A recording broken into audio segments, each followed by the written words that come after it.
İnsan günah eləyəndə onun qəlbi narahat olur, qəlbi daralır, qəlbi sıxılır. Peyğəmbər sallallahu aleyhi və səlləmin sahabəsi günah haqqında soruşanda Muhammed sallallahu aleyhi ve sellem deyir ki: "Vel ismu ma haka fi'n nefs ve teraddada fi's sadr ve in aftaka'n nas ve aftawk." Günah deyir odur ki, onu eləyəndə nəfsdə, köksdə bir narahatçılıq olur. Qəlb daralır, qəlb sıxılır. İnsanlar nə desələr də, sən nə desən də bu belədir.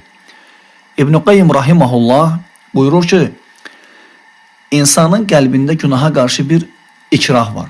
Qəlbi günahı xoşlamır. Günah edəndə qəlbi narahat olur, qəlbi sıxılır. Lakindir günahları davamlı etdikcə, o günahları günbəgün artırdıqca, günahlarda qərq olduqca, günahlar elədir ki, o his ki var qəlbdə, o hissi oradan çıxardır. Artıq qəlb günaha pis baxmır. O günah eləyəndə narahat olmur.